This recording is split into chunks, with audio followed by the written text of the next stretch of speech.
Hi everybody, Kathy Tooley, CEO, Tools for Success. So I referred to in one of my previous videos that I would talk about wait time. Do you know what I mean by wait time? It's a really great skill to utilize during questioning. So I'm going to give you two different ways to do wait time. The first one is this. I want you to ask students a question. Now I'm talking probing questions here, not your clarifying questions. These are questions, remember, probing questions are questions that make kids think. Whenever you ask a probing question that there isn't just a quick response for, and you need them to think, I want you to try this wait time strategy. First one is, when you ask a question, don't let anyone put up their hands, don't let anyone raise their hand, make them have some wait time. So I would tell my students, okay, get ready. I'm going to ask a thinking question. Here comes a probing question. Remember, no hands, no hands. And then I would ask the question. Then wait. Sometimes you need to repeat the question. If I'm going to ask, why did the character decide that war was the only answer? I would say this. Ready, everybody? Probing question. Probing question. Ready? So we're going to wait. No hands in the air. Why did the character choose war as the answer? No hands. Think about that for a minute. Why did the character choose war as the answer? Why did that character choose war as that answer? Hold on. Give everybody a chance to think. One more time. Why did the character choose war as a response or an answer? Raise your hand if you have an appropriate response. Now, do you see what I did? If you don't do that, here's what it looks like. Why did the character choose war as an answer? Your really on it kids have their hands in the air. Your students that struggle just shut down because they already know the answer to the question is going to get answered. So why do they need to participate? And some of your students are going to then jump into activities which you don't want them doing, and they're no longer engaged. Wait time, and I would also encourage you to be walking the classroom while you're answering the question, gives a student to formulate a response. Formulate a response. Okay? Helpful? First issue for wait time.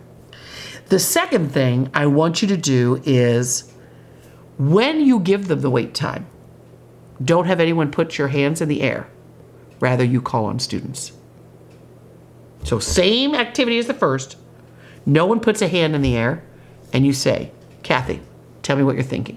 Now, Kathy may not have the full response, but if she gives just a piece of it and say, all right, so Kathy thinks that war was inevitable.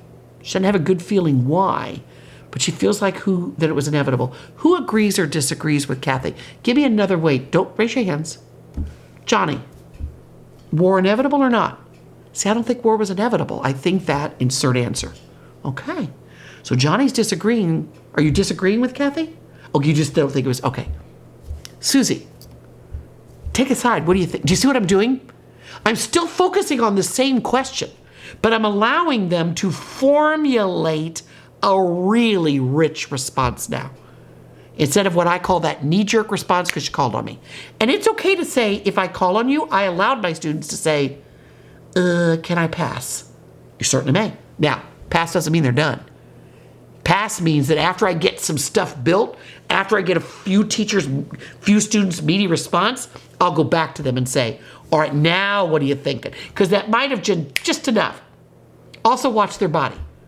You'll see in students' bodies when they're ready to answer. Because you'll almost see them like, yeah, okay, yeah, I don't know. Oh, that's a good point. That's good. I could jump on that. Then get him. Especially your students that don't think they have anything to add. Oh, I saw your face light up, Rebecca. What'd you think? Well, see, I think, because she's really not answering the question, but she is answering the question, right? Wait time. Wait time. It's a really, really, really, really, really rich skill that will get you not just these blanket responses. And then I'm going to give you a bonus. You ready? You want a bonus? I wasn't even going to say this, and here it is because it just came to me. You really want rich responses? Have them write it down first. I don't know what it is about our brain, but somehow if you ask me a question and I have a few minutes to grab a piece of paper and write down my thoughts and get them out of here onto this piece of paper, that piece of paper brings me a level of security to answer the question. Because some kids truly freak out when you call on them. And literally that answer they had, gone.